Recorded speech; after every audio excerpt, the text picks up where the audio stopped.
Hello, I am Mesmerwood, and welcome to a reading of A Daughter and Her Dragon by Level Dasher. Prologue. Some pony wants to adopt me. Cotton candy fluttered in the air, her wings buzzing with excitement. Mother Matron was torn between joy and trepidation, watching the raspberry-maned filly flit about the room. She smiled weakly. The little filly was dear to her heart, and it broke the old mirror each time the little pale tangible Pegasus was passed over. Cotton had lost her parents during the great fire of Canterlot and entered the orphanage at the tender age of 3. Matron had grown fond over her the last 9 years. Cotton was always polite, and as she grew older, she started helping Mother Matron care for the younger children. Every year, Cotton would watch the other foals find homes with loving parents. Every year, she would grow older. Every year, she would lose a little more hope. Matron watched it leak from her face, her eyes, and her gait. Every year, she was ignored because of her scars. Yes, there is some pony who wants to adopt you. I have met him, and he is very, very nice. But it is important for you to remember. Matron's smile faltered.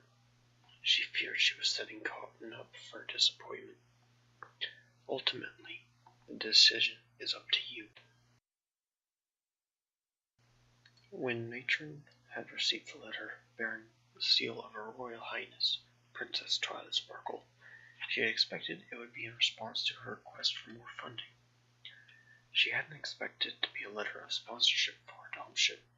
The princess's brother was looking to adopt. The request confused Matron. Princess Cadus and Prince Shining Arbor already had a fall of their own. Not so much a fall anymore, and not insofar as every pony knew there existed no marital issues between them. But the sponsorship was for a single-parent adoption. Adoptions would often only be granted to a single parent under special circumstances, but Mother Matron had to admit this was one doozy of a special circumstance. She had been called to the palace for the initial interview. While definitely unorthodox, she had understood that any pony attached to the royal court would require some amount of privacy, so she acquiesced. Not that she would have dared deny a royal request in any event. The djinn wishing to adopt came with glowing recommendations from not just one, but all 4 princesses. He was the chief librarian for the Royal Canterlot Archives, with doctorates in library sciences, equestrian history, and fine arts. He had been knighted for services to both Equestria and the Crystal Empire. She could not question his credentials as a fitting role model and likely suitable parent.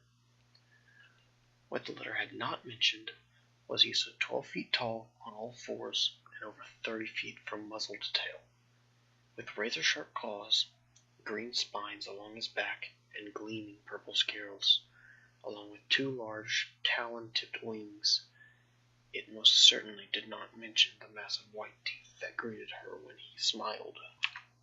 Matron's first meeting with the father-to-be was soured by an ear-splitting scream and a bout of fainting.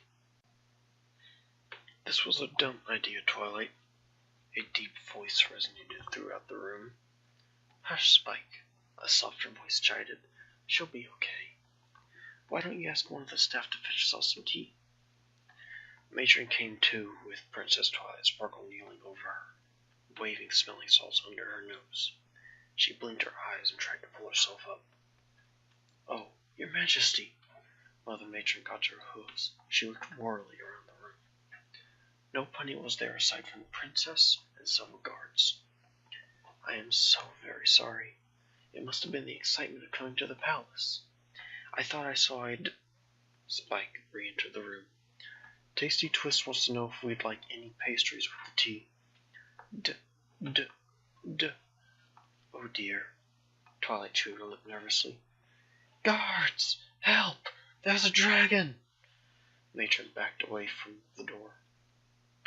It was only years of professionalism that stopped the guards from laughing. Professionalism and a look of hurt across their friend's face. Ma'am, "We greatly appreciate it if you didn't scream at Sir Spike." A gruff-looking stallion with a scarlet-gray coat stepped forward. "He might look like a dragon, but he's a damn national hero and pony through and through.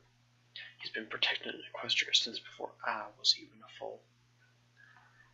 "Thank you, Sergeant Nova," Twilight smiled, turning into the startled mare. "Please come sit. I hope you'll hear us out." Matron looked towards the dragon at the opposite side of the room.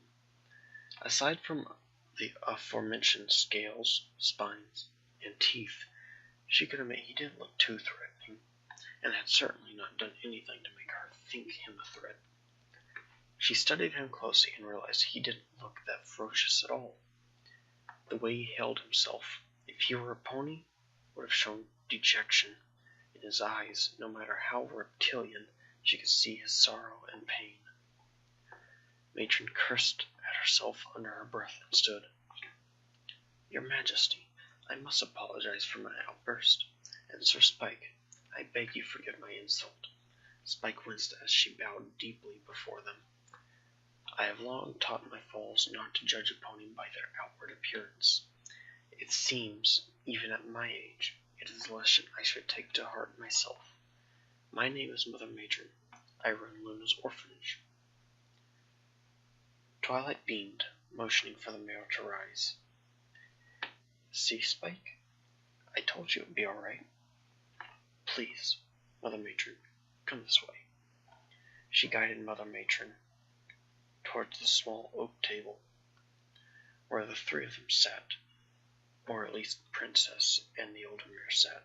Spike laid on his stomach, propping his long neck up with his forepaws. Matron pulled a small photo album out of her saddlebag, placing it on the table in front of the two. As the palace servant left some tea and cakes on the table, Twilight levitated the book in front of them. "Sir Spike. Please, miss, just call me Spike. I hate that title." "Well, maybe you should have thought about that before you went around saving kingdoms and empires." Twilight playfully poked his cheek with a hoof, laughing as he pouted. "Well then, Spike." Matron smiled, watching the playful banter between the two. "If you have any questions about any of the falls, please don't hesitate to ask." Spike read through the album with Twilight, each page detailing a little about the children in the photo. Twilight asked a few questions about several of the children, Matron noting that she seemed to linger on the more academically minded ones. Matron's pleasant smile slipped as the two stopped, gasping. Every pony had the same reaction when they got to that particular page. Matron had taken the photo herself, but even with the pale green dress and the lovely sun hat that she wore to complement her mane, they could not hide the scarring across Cotton's muzzle and neck, or the damage to her right eye. Matron forced the pleasant smile back onto her face before the two looked up. "Cotton has been with you, I'm guessing, about 9 years?" Spike asked, Matron nodding in response to the dragon's question. 12 is rather old for... Twilight stopped speaking as Spike pinched her muzzle shut with his claws. His draconic senses could smell and hear what the eloquent princess could not. Matron's heart was beating faster, and he could smell her anger. "Yes, many of our children are adopted younger," Matron kept her smile. "And yes, it is also true, the older our foals get, the harder it is to find homes for them. It is a sad fact of life, it seems." They continued through the book, Twilight making a checklist of the different foals, their names, and ages. When they finished the album, Twilight passed it back to Matron, who slipped it back into her saddlebag. "Thank you for coming here, Mother Matron." Twilight smiled, nodding to the other mare. "Spike and I will discuss which foal you might want to adopt over the next few days. I'll get back to you soon." "Thank you," Matron smiled, getting to her hooves. "I look forward to hearing from you." "I'd like to adopt Cotton, if that's okay," Spike interjected before she could leave. "Really?" both Matron and Twilight asked with shock. Spike turned to his sister. "Twilight, think. She's 12 years old. She's been with the orphanage 9 years.